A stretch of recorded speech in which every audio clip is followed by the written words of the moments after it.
Hi there, and welcome to the Sheer Recovery Podcast. I'm your host, Anthony Villanos, and we have a very special guest today, Miss Courtney Friel. Courtney's an anchor for KTLA. She's also the creator of Keeping It Friel, the podcast by Courtney Friel, and a new author. Courtney, welcome to the show. Hi, Anthony. Nice to see you. Thanks for having me. Absolutely. I see the new book there. And remind me the title, it's Kicking Booze plus Telling the News? Tonight at 10, Kicking Booze and Breaking News. Beautiful. That's so catchy. Great new book. I haven't read it yet, but I have the Cliff Notes, and I'm super excited to hear, the success story beyond recovery. So many of us stop with, I went to rehab or I changed my life and went back to work. And then you don't hear all of the successes and the things that come with making that decision. So for our audience that maybe knows you from KTLA or doesn't know your recovery story, maybe you can run it back for us and tell us, when did you know you had a problem, and when did you make a decision to change? How did that all happen? Right. Well, first, to your point about how most recovery books out there or stories you hear are like, here's all the crazy shit I did, and here's what rehab was like, and then I got sober, the end. And you're like, well, are you still sober? Then what? So that's why for my book, I really wanted to have a lot of recovery in it. I am coming up on 11 years sober on September 9th. And I love being sober, which is another reason why I wanted to write the book, to help people. But pretty much I had a 15-year party career that involved drinking pills, cocaine. There was no such thing as one drink for me ever. It was like balls to the wall up until the sun comes up.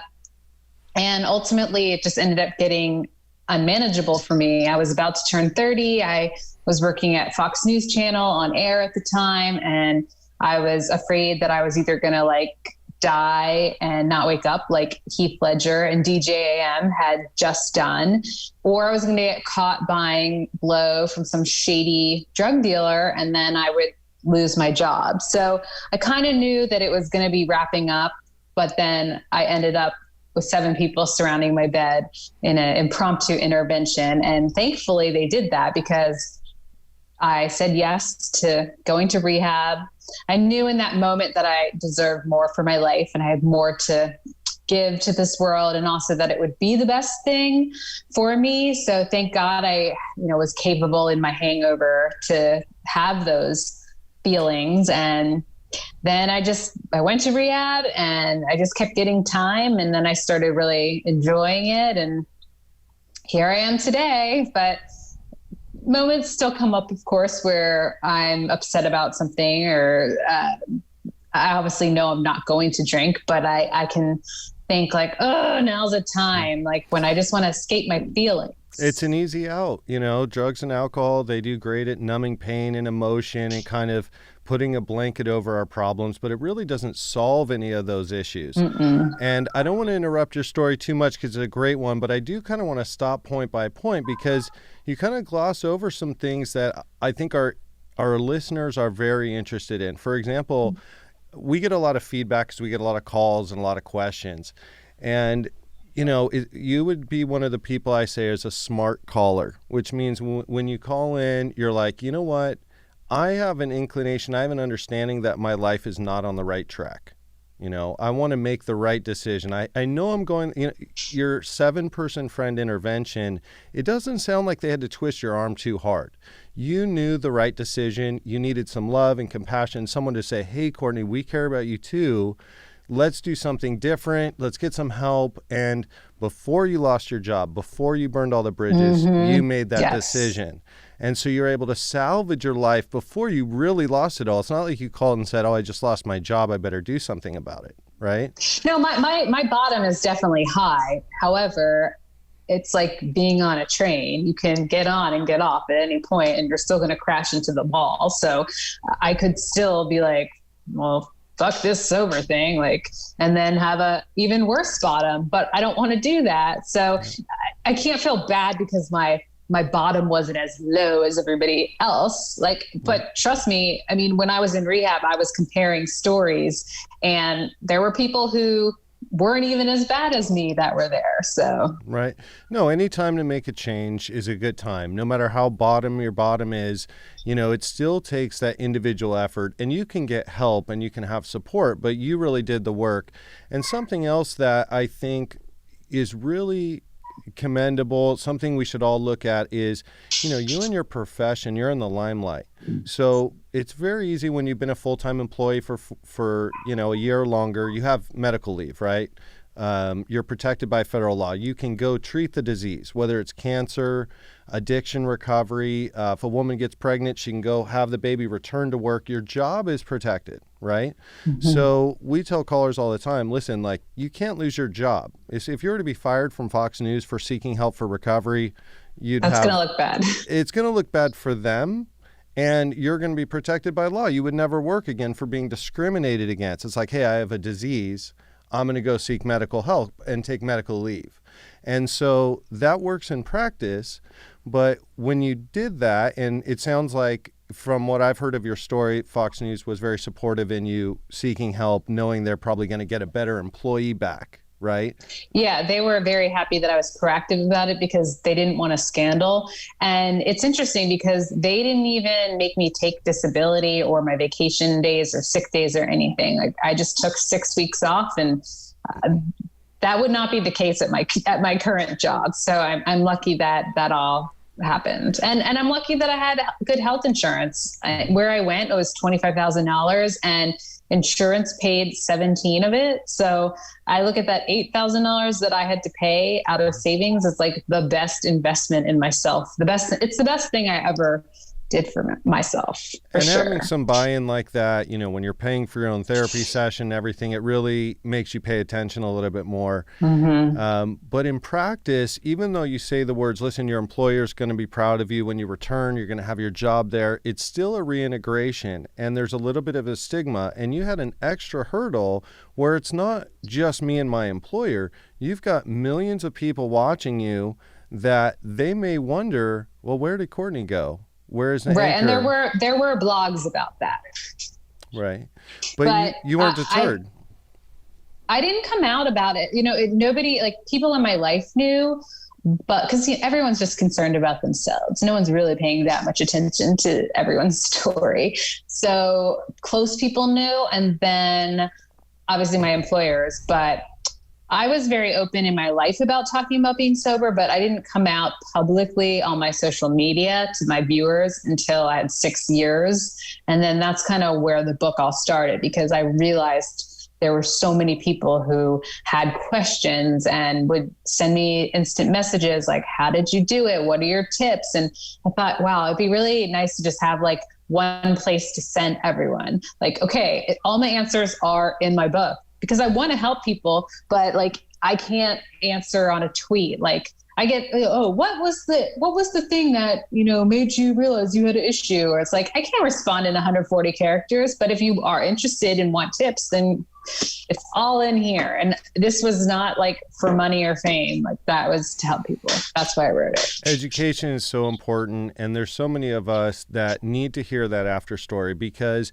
even in the recovery process, there's a fear. There's a fear that I'm broken, that there's going to be an eventual relapse, that I'm going to let everybody down. And, it's just that fear of failure. You just don't see the other side. So it's very commendable that, you took the time, you did it for yourself. And after a period of time, you said, hey, I'm sober. These are my trials and tribulations, and this is what it is on the other side. And you did it with some authority, meaning, hey, I've got 5-6 years of establishing this. I think.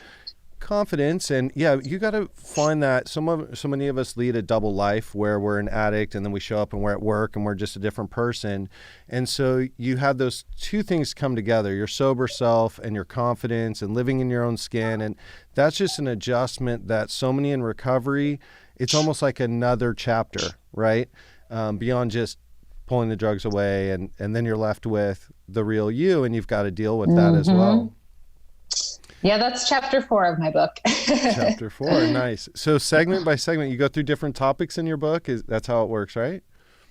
Yeah, there's 10 chapters. It's a pretty fast and easy read. Like, a lot of people read it in one sitting. And I have all the crazy stories in the first 2 chapters. Chapter 3 is the rehab experience. Chapter 4 is like early sobriety. Chapter 5 is divorce sober. Chapter 6 is dating sober. Chapter 7 is meditation. Chapter 8 is like doing your career, like all my crazy news stories, that sober.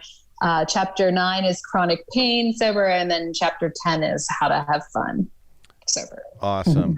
Those are all individual things that you don't really understand. You kind of have to refigure out.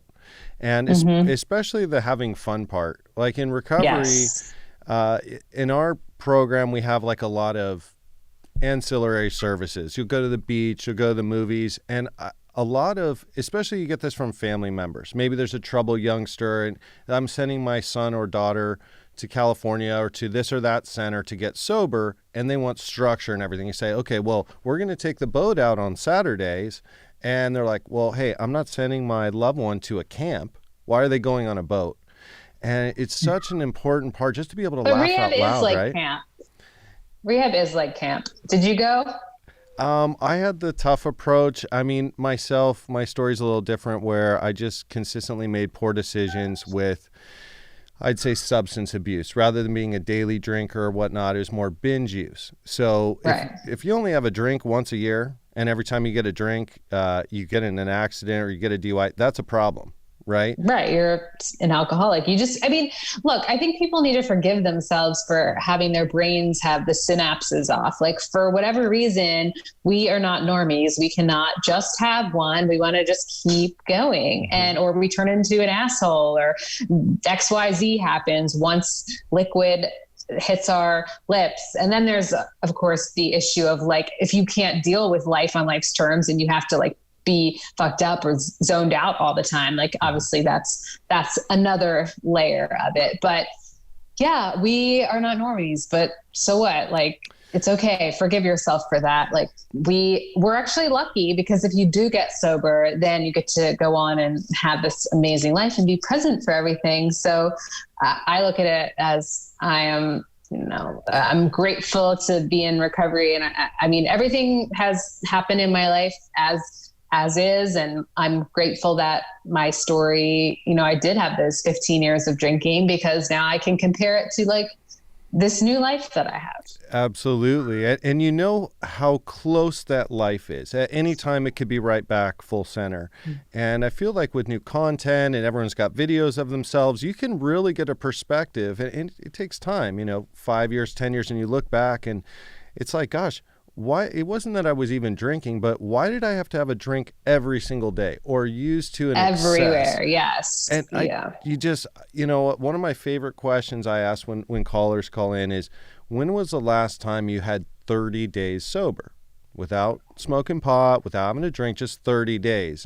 And the answers are, it's just very rare that it's not decades or a long period of time. I just don't remember when I went 30 whole days. And gosh, it takes getting on the other side. Look at your life now. Do you wake up and say, gosh, I wish I drank a pint of vodka last night or something? It's just that thought. It's and that's why I recommend rehab, because for me, like the fact that I was able to get the 28 days without any substances. And that's because I was being monitored and giving urine samples and everything. Like I was able to notice how my life was changing in just those 28 days. Cause it's crazy how like unconscious I was living and just how up and down and how I was just on so many different, chemicals like Adderall and Ambien and Xanax, like that was all in the mix too. And like, when you stop all that, like, yeah, it might seem boring at first, but it's just this level of calm. And I love my life now that I don't have all that drama in it. And when things come up, like I just have to deal with them for a little bit. And once you deal with them, like you get through it quicker than just like numbing it out. And that's the one thing that was drilled in my head over and over and over again at rehab, is that nothing's going to get better by drinking or drugging, because you're still going to have that problem that you have to deal with after. And likely you're making it worse. Right. And life's not going to get any easier in a sense of there's still going to be trials, tribulations, and challenges. And every time you're able to deal with them and overcome them without turning to our crutch, without turning to substance, you get stronger. And so in recovery, I mean, you don't have to go to rehab to get sober, but having a place where there's no drugs, no alcohol, and you find that peace, it definitely helps. And you went the extra step, which was, a 30-day program is great, but you're incubated. So now you're thrust right back into work. You've got stress, triggers, problems, bills, all these things that are full center. But you were either listened to some good advice, but you took the outpatient approach as well. Yes, I did 3 months afterwards. And you were working 3 months of outpatient. And I mean, I did everything they told me to do. And going back to my job was tough because I wasn't getting all like the airtime that I had been getting. And so for me, it was like my two identities of work and partying, they were both gone suddenly. So I really had to figure out like who I was as a person, like without all that. And looking back now, I was able to focus more on my recovery in that downtime. Then ultimately, I ended up getting pregnant when I had 8 months sober. I was pregnant with my son, and I never wanted kids. And now I have a son and a daughter, and they're like the blessings of my life. And that never, ever would have happened if I didn't get sober. It's a big thing I mentioned to, especially young women, but young men as well, when they're struggling, especially in their 20s, mid-20s, early 30s. I asked the question, do you want to have a family? Is that something, because you get to that age where all the possibilities are there, right? It's likely going to happen if you want it to happen. And do you want to be a father or mother as an alcoholic or as a heroin addict? Or, I mean, can you imagine trying to take care of somebody else when you can't take care of yourself? And it's a light bulb. So what a blessing that it seems like an added blessing you weren't really looking for, that not only you're a mother now, but you're going to be present and available and not driving under the influence, all those things that were just existing in your life prior to your recovery.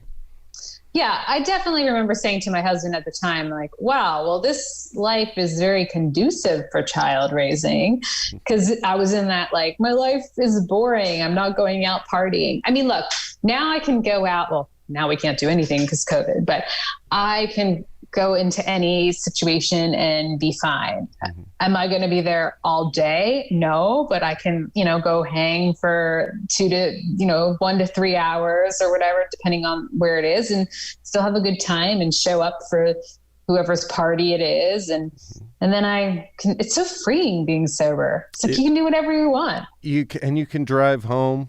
You can, there's all these hurdles that aren't in the way. I love going out, and it'll be 2 or sometimes 3 a.m. and my friends will look at me and they're drinking. And, when you have, going on 14 years, like you have that strength and you have the steps and you have some boundaries and you understand yourself and you don't put yourself in really compromising situations. But gosh, friends I've known for 20 years will look at me and say, gosh, how are you still up? Are you messed up? I'm on my 3rd Red Bull, and I'm just right there with them. Like there's no difference. And, you kind of modify, I still have to have like a club soda in my hand or something to, be social. But yeah, life definitely doesn't stop with your recovery. It really is a better, fresher life, a new perspective, and it's more fulfilling. And I just think that, let's step back a little bit, because you said you waited 5 or 6 years to talk about your recovery in the limelight, like where you came out as, in recovery, basically. Right. Where did that idea come from? Because you certainly didn't have to do it. A lot of people would not have made that choice. Well, my whole thing is like, I'm very authentic, and my last name's Friel. So my saying is keep it Friel. I've got the Friality show. Like, everyone's like, how you Frieling today? Like, Friel my look, Friel this, Friel my vibe. So I don't think that you can be like a real person. And I'm very open about everything in my life. Like, I'm not going to hide the most cherished thing for me. Like, I'm fucking proud of being sober. Like, I'm a badass because I've gotten through so many things without turning to alcohol. And I'm not going to be like, oh, I've beaten this thing, because it's not like you just flip a switch. Like, you constantly have to work on your recovery.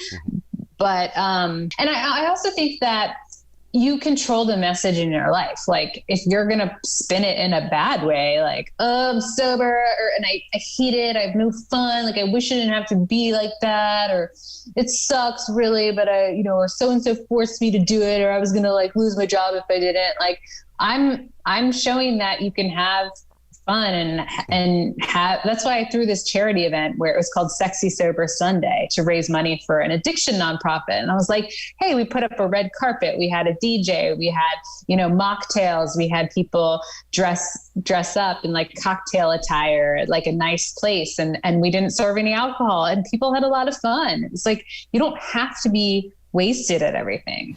Do you feel like your recovery is stronger because you've adopted that, because you've said, I'm going to be myself 100% of the time as you've always lived your life, regardless of what side you are on the road, rather than coming back and saying, gosh, I've got a deep, dark secret. I don't want a scandal. No one should know that I had this party life because I'm a news anchor and people see me and I have a persona. You brought that in and said, you know what, I'm not going to live that double life anymore. I have to believe that decision in and of itself makes your recovery so much stronger because you're not acting like you're not in recovery. I mean, it's just, you're living and breathing it. Right. Well, it's funny because I was just talking to my best sober girlfriend who has the exact same amount of time. And she was like hesitant, like with her kids about, you don't want someone to told her, like, you don't want the other moms to know that you're in recovery because maybe they won't want you to like have their kids come over and play. And finally she's like, whatever, like I'm married to a sober man. Like I am living this way. Like you get to that point where you're like, I don't plan on going back the other way. So like, this is what I'm doing. This is who I am. That being said, I don't think that you should put the pressure on yourself like that early. Because like I've seen people like where they're doing hashtag sober AF like on their Instagram, and then you like 6 months later you see them like drinking in their pictures. So it's like, I mean that's their shame, but it's kind of like, well, that's so true. That was too soon. And you're breaking that stigma because do you see my sober as fuck coffee mug? Solid.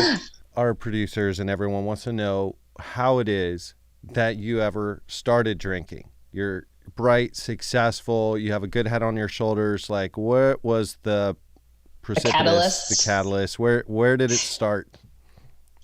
Well, I was like a good church girl and I was not going to drink at first. And when I was a freshman in high school, all my other friends were drinking and I had like tried it, but I thought it was disgusting.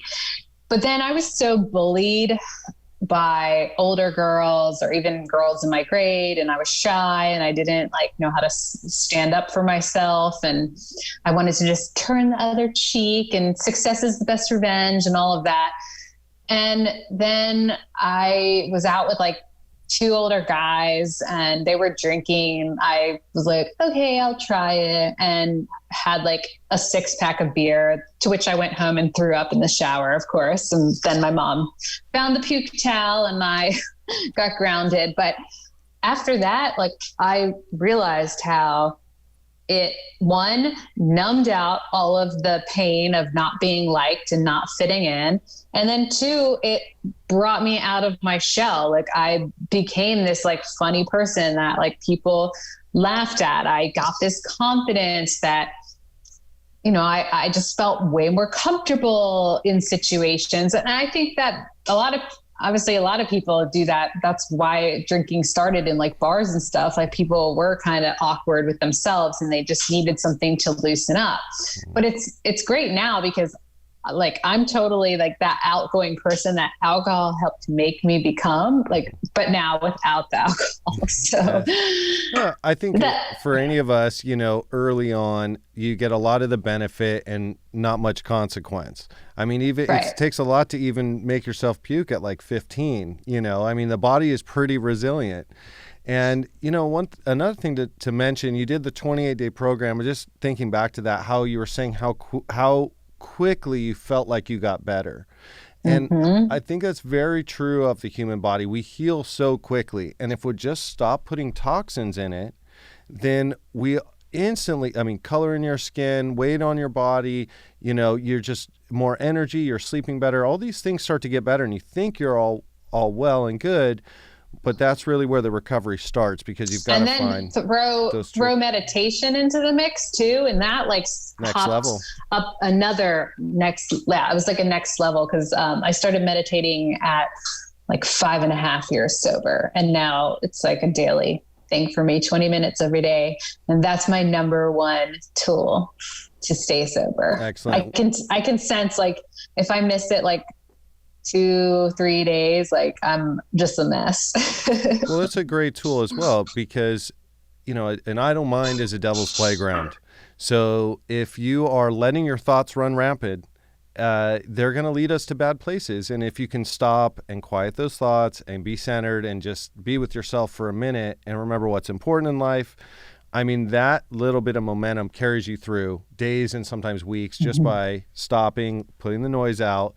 Especially being in the media, I know you get a lot of comments and a lot of different things, and you've got to be able to not internalize that. And oh, yes. Yeah. Or just have a good cry, or journaling. Journaling is my newest thing, where I set the timer on my phone for 20 minutes and I just like allow any like internal rage or anything that's bothering me to, I'll be like, oh, this is bad, but then I'll like dissect it and put like the positive spin on it. So where did you learn those tools? So is this in recovery? Because you're still doing all the right things years later to keep your recovery. And, that's, people don't see that part work being done, The journaling thing has started because of my headaches. I have had a headache for every single waking second for 3 years now, since August of 2017.